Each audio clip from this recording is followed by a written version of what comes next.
Hey, this is the first time you watching my video, or this is the first time you visiting my channel. Make sure you hit the subscribe button and press the bell icon before watching. What is the impact of Donald Trump's immigration ban on skilled workers from India?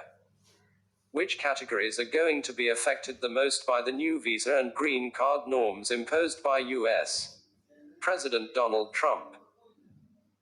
The story so far, with the toll of the novel coronavirus on the American population spiraling rapidly, and political pressure increasing on the country's leader to take effective action to bring the pandemic under control, United States President Donald Trump announced on Monday, on Twitter, that he would be using an executive order to suspend legal immigration into the US for 60 days.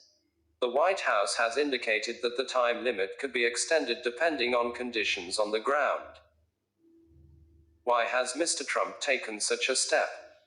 The immediate context of his proposal is the teetering US economy, which, like many others across the world, has ground to a virtual halt in the face of the pandemic. The deeper context to the announcement is the fact that Mr. Trump is seeking re-election in the November 2020 election against the presumptive Democratic nominee, former US Vice President Joe Biden.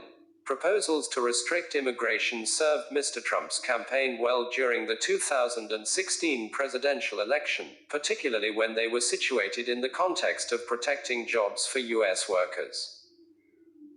What does it mean for visa applicants? The order is not expected to halt visa processing for many thousands of temporary employees, including a sizable number of Indian nationals in the H-1B skilled worker category, agricultural workers classified under the H-2A visa, and seasonal workers, who fall into the H-2B category. Second, according to the White House, the policy will also likely carve out exemptions for certain categories of essential workers, including those in health care and who have a critical role to play in fighting the pandemic. Third, exemptions are also being made for those who seek to immigrate via their immediate relatives. This includes spouses and minor children of US citizens applying for green cards or permanent residency. Also, those who have already been granted permanent residence will not be impacted by this executive order. Fourth, members of the armed forces, those who are immigrating for law enforcement reasons and are already in the pipeline, and those on the EB-5 program, which requires individuals to invest at least $500,000 in US real estate projects, will be considered. Beyond these exemptions, there is a broader question of how many jobs that could potentially be taken by incoming immigrants will be saved for out-of-work US workers. The number of unemployment claims filed since the pandemic started eating into the US economy is now over 26 million. According to some analysts, out of the million-plus green cards that the US issues annually, approximately 358,000 could possibly be impacted by the pause in immigration processing for the duration of the proclamation. The gap between these two figures is nothing short of gargantuan, and it begs a question of motive behind the executive order. Could there be any impact on skilled workers from India? On tourism, there is little concern at the present juncture given that India has stopped commercial flights owing to the risks of coronavirus spread. Numerous airlines across the world have also suspended operations and have cancelled flights across the board. Further, in many countries, quarantine procedures apply to international arrivals, and this will dissuade many visitors from international travel. Finally, the U.S. State Department announced in March 2020 that it would be suspending all routine visa processing at its consulates and embassies abroad. This has not only dampened the pace of visa issuance, but it has also slowed legal immigration considerably.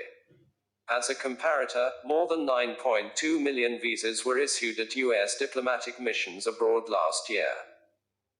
When the worst phases of the pandemic have passed in the US and India, there could be a resumption of air traffic, and international visitors may have the option to travel to the US once again.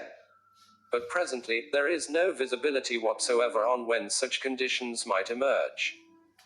So far as skilled workers seeking the H-1B visa are concerned, similar conditions apply.